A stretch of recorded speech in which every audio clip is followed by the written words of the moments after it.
In my opinion, covering water and finding the fish is the biggest key to being successful as a smallmouth angler.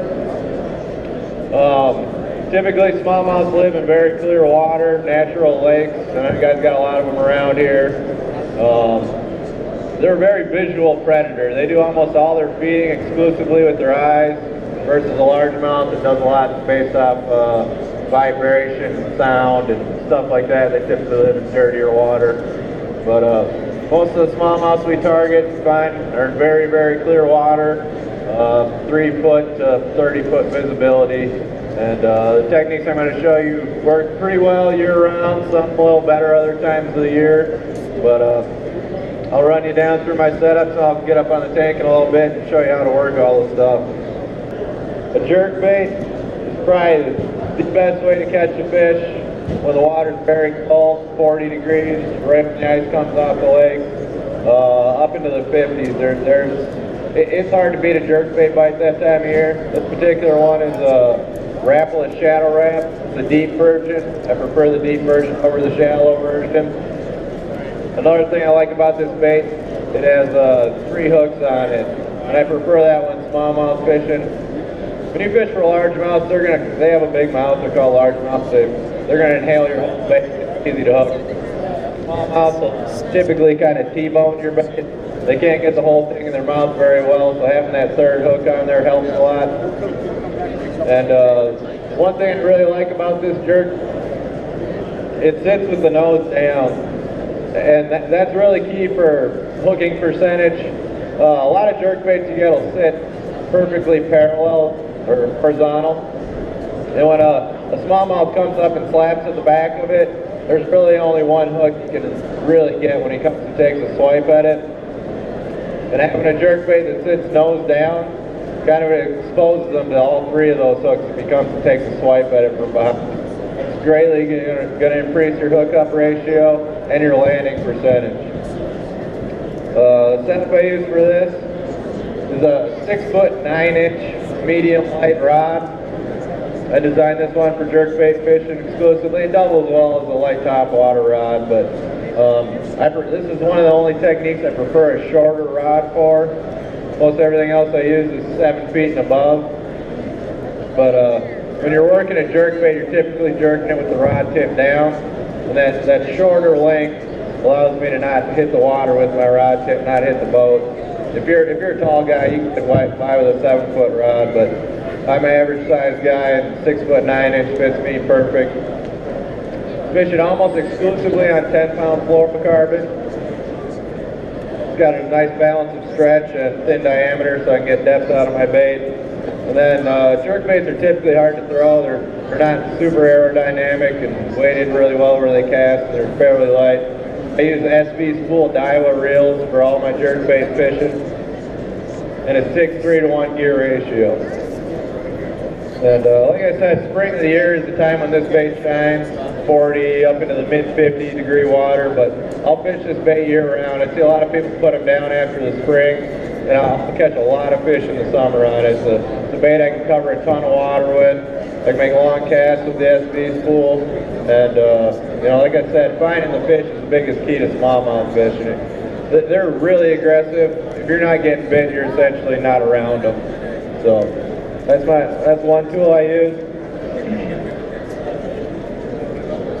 Another one, and one of my favorites, super good performer year round, is a small Swimbait, 3 and 4 inch size boot-tailed Swimbaits. This particular one's a Storm 360 GT. It's a free-rigged one. It's got a kind of cool head system that comes with it where the bait actually fits on there perfect rather than pushing a square end up on a round head or whatever. But if you're going to swim bait fish, one real key thing is you want a 90-degree line tie.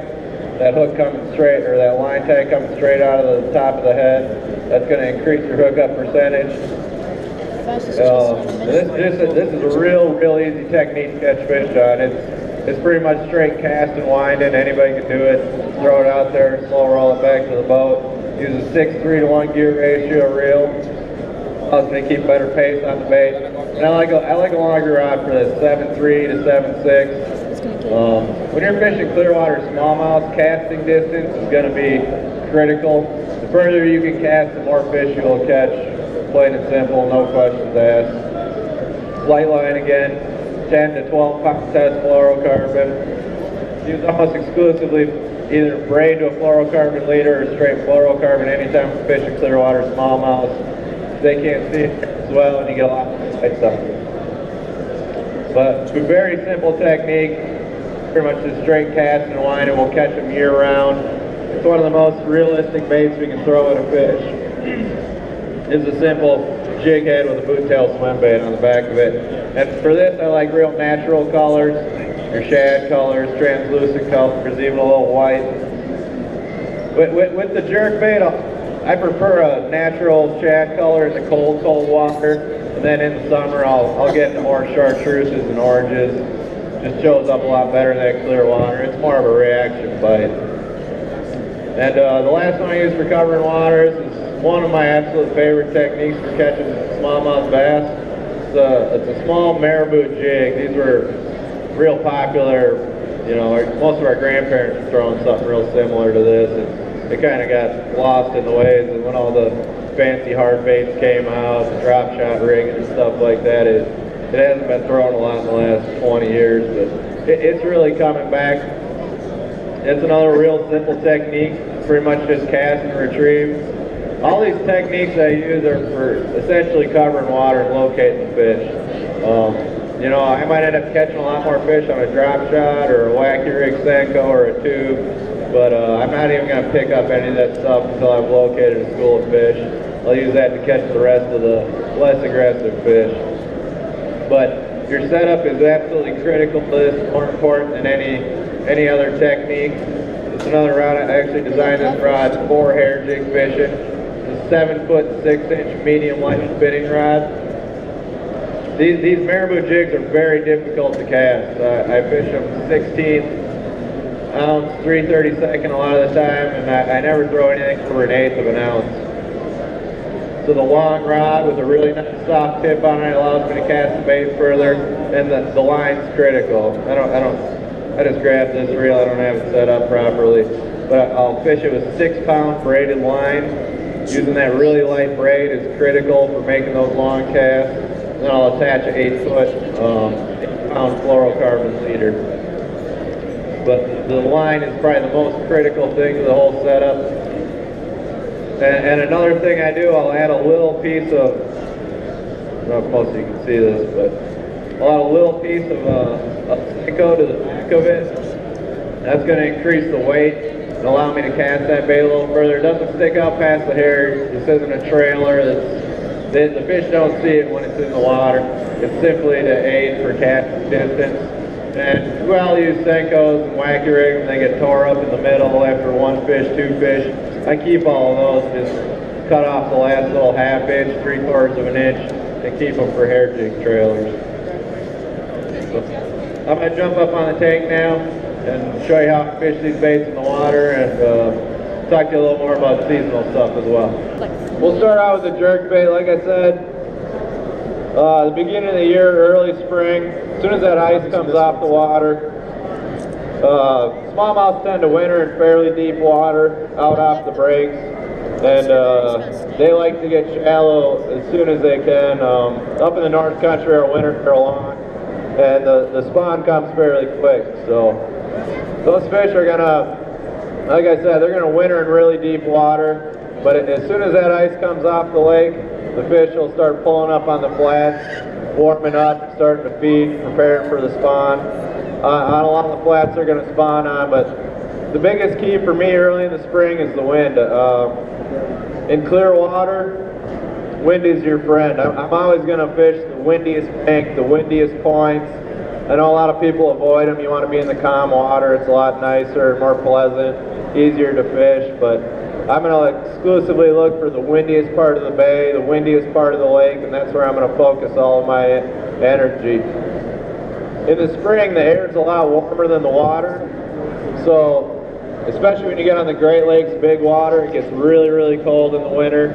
That wind mixing with the water, the air temperature, warms those bays up tremendously. You know, I've been at Sturgeon Bay, and you go out in the middle of the bay, or on the calm shoreline, and you might have 45-degree water, and you get into the windiest, shallowest part of the bay where the wind's rolling into, and it can be almost 10 degrees warmer there, depending on the air temperature. But the fish gravitate to that. They're trying to warm up, and those are the best places to fish in the spring. And when I'm fishing a jerkbait, I always try to make as long as cast as possible. I'll throw it out there, wind it down a little bit. And then early in the spring, I'm not going to fish it super erratic. It's just a couple soft twitches, and then letting it sit. There's something about a bait sitting there in that cold water that just drives those smallmouth nuts.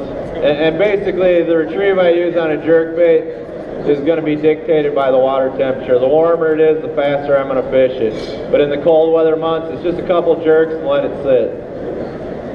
It's a little painstaking in the real cold water, but I can still cover a fair amount of water with it. Now as the water warms, I'm going to speed my retrieve up a lot more. I'll start fishing this bait really erratic and fast. See how it has a hard cutting action. Make those fish react to it. In clear water, the faster you can fish a bait that isn't supernatural, the more bites you're going to get, and the warmer the water, the faster you can fish it. Another thing with fishing jerkbaits that's real key, I'll show you. It's kind of hard to see when you're not looking straight down on it, but you want to have slack in your line when you jerk that bait. If I jerk it with no slack in my line, it just wants to come straight forward almost every time. The key to making the bait work right is keeping that slack in your line. Hitting that bait with a lot more slack in it causes it to dart around. You can see the way the fish are reacting to it a lot better. It gets a lot more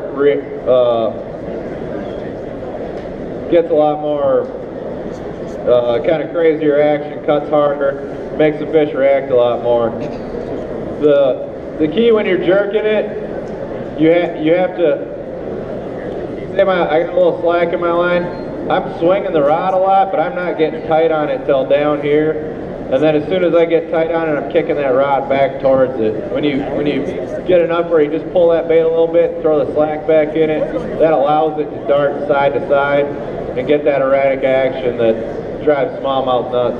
And we just got largemouths in this tank, so they're not going to respond to it as well. But if there were smallmouths in here, they'd be all over that jerkbait. But like I said, the warmer the water, the faster I fish it. The colder the water, the slower I fish it. Early spring, late fall, real natural colors. Summertime, chartreuses and oranges. And now the hair jig. There's a couple ways I fish this. One, it doesn't cast very well when it's dry, so you always got to dunk it in the water before you make a cast. Like I said, it doesn't weigh anything. So that helps throwing it. And always fish, you always have to throw this bait with the wind on your back. You can't really throw this bait into the wind very well because it is so light. And 9 times out of 10, I'm just going to use a slow roll method. Point my rod tip right at the rod, just slow and steady back to the boat, just barely moving it. Killer in super clear water. Just slow and steady like this, and the fish will track it a lot like that one's doing, following it like that. So having a good pair of sunglasses is really key. Always keep your eyes on that bait as you're bringing it in. And the best trick I have for catching them, if you just kill this bait, they typically won't eat it. So if I get one to come up behind it and start following it, I'll just slowly slow it down and kind of let him run into the bait. That's one key to getting a lot of bites. When I'm fishing this a little bit deeper, I will kind of tight line it and like pendulum swing it like that, still keeping tension on my rod, keeping that bait coming forward, but getting a little more depth out of it. This is not a bottom contact bait. You're not dragging this thing on the bottom. It's slow and steady, winding it back in. 9 times out of 10, I throw a black one. If you have a mayfly hatch, that's when I'll switch to a brown one. When the mayflies are hatching, this is by far the best bait you can throw at them. It's probably the closest thing to a mayfly we can fish. And it's absolutely outstanding what it does in a mayfly hatch. One other thing I'll do with these, I'll actually troll them quite a bit. When I'm looking for fish covering water, I'll fish the windy sides of points, the windy sides of reefs. When I'm doing that, about 0.8 to 1 mile an hour is the ideal speed. I'll make a spar cast. At this point, this is the one time I'm actually going to go into the wind. It allows for better boat control, and I'm casting behind the boat, so I'm still throwing with the wind. I'll throw the bait as far as I can, 45 degree off the back of the boat, click over my bail, and just hold my rod. You don't want to put a lot of action in this bait. You don't want to shake it. You don't want to twitch it, anything like that. It's just slow and steady. Hold the rod on the side of the boat and troll it. Swim bait, again, real simple, real easy. It's just straight cast and wind. The one trick to this thing is the hook set. You're going to feel a sharp bite, a sharp tap when one bites it. And what you don't want to do is just jerk. You want to just keep winding when they hit it. They're going to come up behind it and kind of track it like that. And they just kind of overtake the bait. The best thing you can do when you feel that tick is just start reeling faster until that rod tip's got a little bend in it, and then hit them. It's hard. It's easier said than done. You're going to be sitting there winding it, and all of a sudden it's going to go wham. The first thing you want to do is jerk. But the problem is that fish is coming straight at you when you feel that tick. What you want to do is increase your reel speed. After they eat your bait, they're going to start to veer off and turn a little bit, and that's when you're going to get a lot better hooking percentage, is when that fish is turned a little bit rather than coming straight at you. If you just pop them on slack line right when you feel that tick, you're going to miss a lot of fish. And like I said, it's easier said than done. You're going to be winding and wham, and the first thing you want to do is jerk. But if you can get a little bit of that slack out of your line, start reeling faster, that fish is going to start to turn off to the side after he eats it. And you won't miss any if you can be patient. Thank you. Got me out of the snag. But slow and steady, just like this. Super easy, anybody can do it. You watch how them fish come up behind it. That's how they're gonna eat it almost every time. It's from behind. They're following it, tracking it. And usually in the spring and fall when the fish are shallow, I'll fish it kind of halfway down the water column. And late summer and late fall, that's when I'll fish it more bottom contact. I'll let it sink all the way down to the bottom and just slow wind and come and ticking over all those rocks, keeping constant contact with the bottom. They like to swim. Keeping that bait down there, just ticking along all the rocks, bouncing off of whatever I can that's down there. And that's where that 6:3 to 1 gear ratio really helps. Spit it out. I mean, when they eat this bait, they're not going to drop it immediately. That's why when you go to jerk it first thing when they bite, you're going to miss a lot. I've learned that a lot practicing.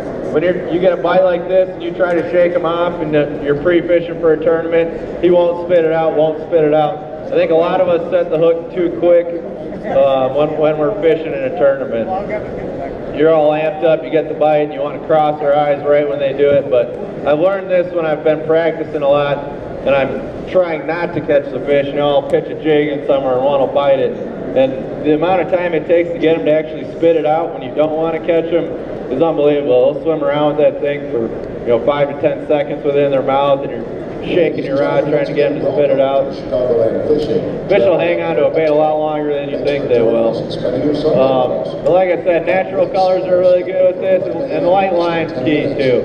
Gives a lot more natural presentation, especially when you're fishing deep. Keeping that bait crawling on the bottom. Fishing success on Lake of the Woods, Minnesota. Nipping at it. Fishing success on Lake of the Woods, Minnesota. Really, really great technique, and this catches big fish as well. Even though it's a small swim bait, my biggest fish I've ever caught, the biggest smallmouth I've ever caught was on a little tiny 4-inch swim bait. But see, look at that fish. He got it.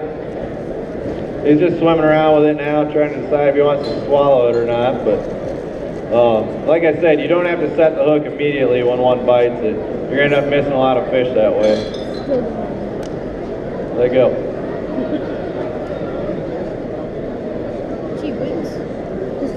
See how much time you have to actually set the hook, though?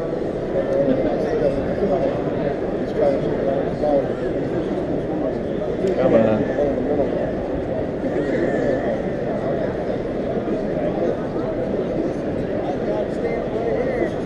I don't think he's gonna let go. There he did. But those are my 3 techniques I use for covering water. Like I said, once I've located some fish, I'll go back and catch them on a drop shot, a Senko, something like that, a tube jig. But finding the fish is the key to being a successful smallmouth angler. They live in big bodies of water. There's millions of acres of places they can live. And covering water as fast as you possibly can and locating those fish is really the biggest key. Also, a good pair of sunglasses. In that clear water, you're going to be able to see a lot of stuff, a lot of fish down there. And some days I'll even I won't even make a cast. We get those real calm conditions where you can see really good in the water, and I got a buddy with me. I won't even cast. I'll just have him drive the big motor around. I'll stand on the front of the boat. You know, not on pad or anything, but going 5, 6, 7 miles an hour, and I'll just look. I'll get up front and look with my eyes. And we're covering, you know, we're going 5 miles an hour. You can't cover water that fast actually fishing. So the clear water is a little intimidating, but there's some situations where you can take advantage of it. You know, just as easy as they can see you, you can see them. So, like I said, light line, make super long casts.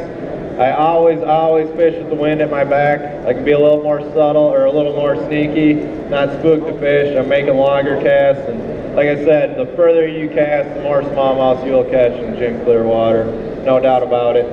But I'm going to jump down now. If you guys got any questions, come on over. If not, I'll be over at the Daiwa booth the rest of the day, and come stop in and say hi. I'll answer any questions you got.